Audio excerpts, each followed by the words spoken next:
Hello and welcome you all lovely people back to my channel Stories with Shweta. Today we are going to continue with chapter 3 of the famous The Nutcracker. Chapter 3 The Magic Begins. Clara woke up with a start, feeling very confused. Huh? She couldn't remember where she was and her doll had vanished. She looked around and saw she was under the Christmas tree and it seemed to be growing. What's happening?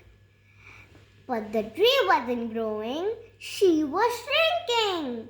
Soon she was as small as a mouse.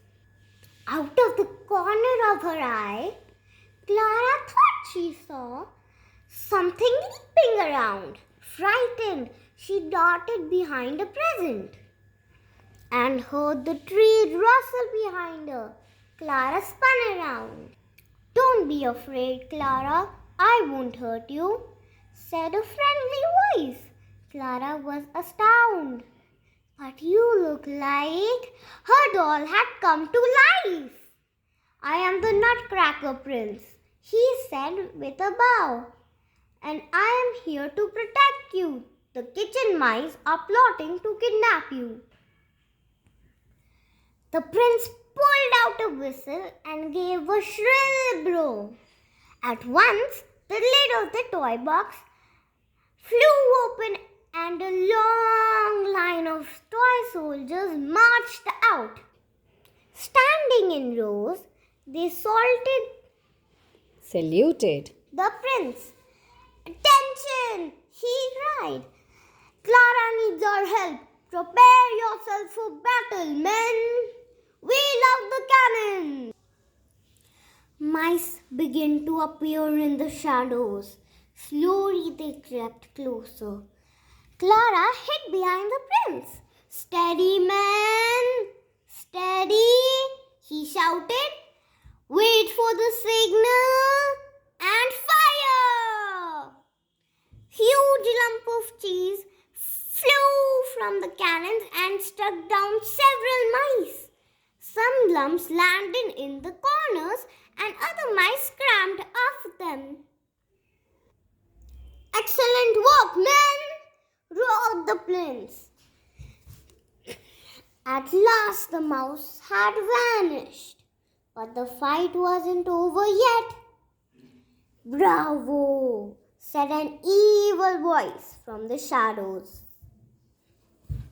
A mouse wearing a crown and an eye patch appeared.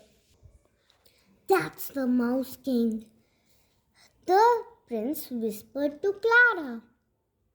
"Yes, cheesy, the best you can do," jeered the king. "It'll take more than that to beat me. Now hand over the girl." "I'd rather die," said the prince. "That can be arranged," the Mouse King sneered.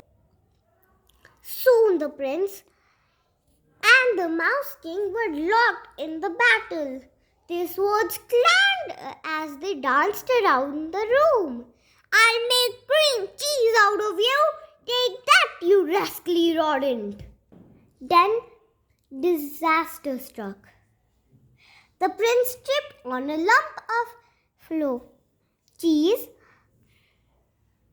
on the floor and sprawled on the floor. Seizing his chance, the Mouse King put his sword around the prince's neck. Well.